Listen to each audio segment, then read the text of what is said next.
নমস্কার বন্ধুরা, নিবেদিতাস কিচেনে আপনাদের সকলকে অনেক স্বাগত জানাই। আশা করি আমার সকল বন্ধুরা খুবই ভালো আছেন। আমিও ভালো আছি বন্ধুরা। আজকে আপনাদের জন্য যে জলখাবারের রেসিপিটি নিয়ে এসেছি সেটি হলো রাজমা। সানডের মর্নিংয়ের জন্য আমি এই রান্নাটা বানিয়েছিলাম, রাজমা। তাই আমি রাত্রেবেলা এখানে আমি বড় বাউলের 1 বাউল রাজমা নিয়েছি। নিয়ে ভালো করে ধুয়ে পরিষ্কার করে নিয়েছিলাম, নিয়ে ওভারনাইট সোক করে নিয়েছি। ওভারনাইট সোক করার পর দেখতেই পাচ্ছেন বন্ধুরা, রাজমাগুলো একদম ফুলে ডাবল হয়ে গিয়েছিল, আর কিন্তু বেশ বড় বড় সাইজের ছিল রাজমাগুলো। এই রাজমার তরকারি কিন্তু দারুণ লাগে ফর মর্নিং ব্রেকফাস্ট বলুন, বা রাজমা শুধু বয়েল করে সল্ট দিয়ে খুব ভালো প্রোটিনের একটা সোর্স। যারা ডায়েট করছেন তারা কিন্তু খেতে পারেন, খুবই ভালো, একদম হেলদিও, আর একদম কোনো রকম বাজে কিছু থাকে না, এটা খুবই হেলদি। এবার আমি এই প্রেশার কুকারের মধ্যে জল সমেত রাজমাগুলোকে দিয়ে নিলাম। একা হাতে ভিডিও করছিলাম, সেই জন্য একটু কয়েকটা রাজমা পড়ে গেছে, নো ইস্যুস। আমি রাজমাগুলোকে তুলে নিয়েছি।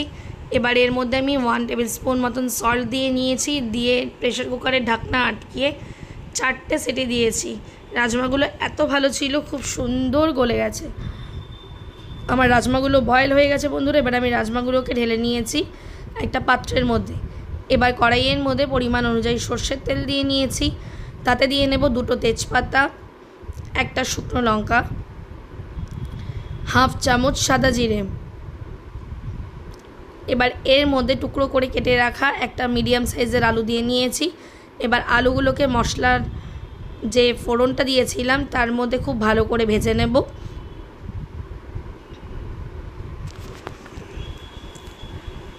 এখানে আমি 4 চামচ পেঁয়াজ বাটার মধ্যে এখানে আমি রসুন বাটা নিয়ে নিলাম 1 চামচ, 1 চামচ উঁচু উঁচু আদা বাটা, এখানে আছে একটা টমেটো কুচানো, একদম অল্প করে নুন নিয়ে নিয়েছি, হাফ চামচের থেকেও কম হলুদ, 1 চামচ লঙ্কার গুঁড়ো, হাফ চামচের থেকেও কম জিরে গুঁড়ো, আর দেব অল্প একটু কাশ্মীরি রেড চিলি পাউডার।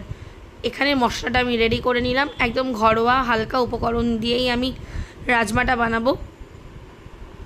কিছুটা পরিমাণে আমি জল দিয়ে নিয়েছি, জল দিয়ে মশলাটা রেডি করে নিয়েছি। মশলাটা সবসময় আলাদা করে রেডি করে নিলে কিন্তু রান্না করতে খুব সহজ হয়। আমার এখানে আলুটা প্রায় ভাজা হয়ে গেছে। এখন পেঁয়াজ, আদা, রসুন, টমেটো, জিরে, লঙ্কার গুঁড়ো, নুন আর হলুদ দিয়ে যে মশলাটা আমি রেডি করেছিলাম সেই মশলাটা আমি দিয়ে নিলাম। এখন মশলাটা কষানোর পালা। আমার ভিডিওগুলো বন্ধুরা ভালো লাগলে লাইক, শেয়ার ও কমেন্ট করে দেবেন। আর নিবেদিতাস কিচেনের নতুন বন্ধু হলে অবশ্যই চ্যানেল সাবস্ক্রাইব করে আমার পাশে থাকবেন। আমার পুরনো বন্ধুরা এতদিন ধরে যারা আমার পাশে আছেন তাদেরকে অনেক অনেক ধন্যবাদ জানাই বন্ধুরা। আমার ভিডিওটা পুরো দেখবেন বন্ধুরা, দেখে লাইক, শেয়ার ও কমেন্ট করবেন। এখন খুব ভালো করে মশলাটা কষিয়ে নিতে হবে। দেখুন বন্ধুরা, মশলা কষানোর সময় কিন্তু কালারটা দারুণ এসেছে। যতক্ষণ না পর্যন্ত তেলটা ওপরে বেরিয়ে আসছে মশলাটা কষাতেই থাকতে হবে। যখন তেলটা একদম বেরাতে থাকবে, মানে মশলা থেকে জলটা প্রায় শুকিয়ে আসবে, তখন গ্যাসের ফ্লেমটা কমিয়ে দেবেন। গ্যাসের ফ্লেমটা কমিয়ে দিয়ে মশলাটা খুব ভালো করে তেল বেরিয়ে আসা পর্যন্ত কষাতে হবে। এখন এখানে আমি 2 চামচ পরিমাণে চিনি দিয়ে নিলাম টেস্টের জন্য। আবারও মশলাটা নাড়িয়ে চাড়িয়ে খুব ভালো করে আলুর সাথে কষিয়ে নেব, কারণ এখন আলুটাই সিদ্ধ হওয়ার পালা। রাজমা তো আমার একদম সিদ্ধ হয়েই আছে। যতক্ষণ না পর্যন্ত তেল খুব ভালো করে বেশি বেরিয়ে আসছে আর মশলার কাঁচা গন্ধটা যাচ্ছে, ততক্ষণ পর্যন্ত গ্যাস কমিয়ে কমিয়ে কষাতে হবে। তেল একদম বেরিয়ে এসছে আর অনেকক্ষণ ধরে কষাচ্ছি, বেশ 15 থেকে 20 মিনিট ধরে। আমার মশলা কষানো প্রায় কমপ্লিট।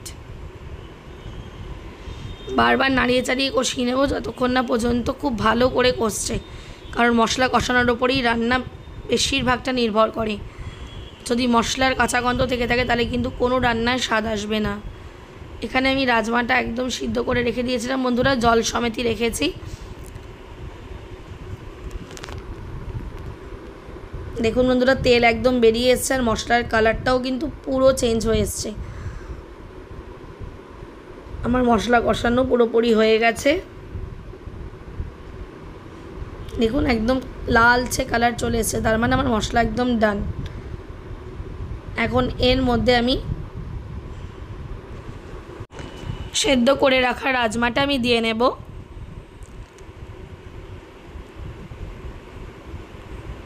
সেদ্ধ করে রাখা রাজমাটা দিয়ে দেওয়ার পরে আবারও নাড়িয়ে চাড়িয়ে খুব ভালো করে মিশিয়ে নেব মশলার সাথে। এখন গ্যাসের ফ্লেমটা মিডিয়াম রেখে বেশ কিছুক্ষণ ফুটতে দিতে হবে, যতক্ষণ না পর্যন্ত রাজমার মধ্যে মশলার সব ফ্লেভারগুলো ইনট্যাক্ট হয়ে যাচ্ছে। ততক্ষণ পর্যন্ত খুব ভালো করে টকবক করে ফুটিয়ে গ্যাসটা মিডিয়াম আঁচে রেখে কষাতে থাকবো। আবারও রাজমার বাটিটা ধোয়া অল্প একটু জল আমি দিয়ে নিলাম, কারণ একদম মাখা মাখা হয়ে গিয়েছিল। একটু গ্রেভি গ্রেভি হলে এগুলো কিন্তু রুটি, পরোটা বা লাচ্ছা পরোটা যে কোনো কিছুর সাথে বেশ যায়। আর কিছু কিছু দেশে তো রাজমা চাওয়াল খুবই ফেমাস, আমার ছেলের রাজমা খুবই ফেভারিট। এখন এর মধ্যে আমি একদম অল্প পরিমাণে গরম মশলা গুঁড়ো দিয়ে নিলাম।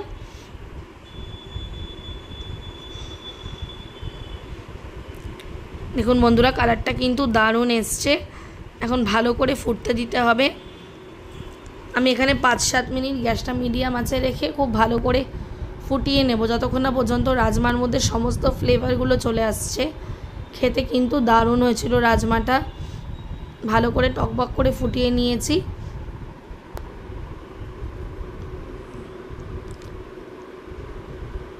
আমার রাজমার রেসিপি একদম রেডি হয়ে গেছে বন্ধুরা।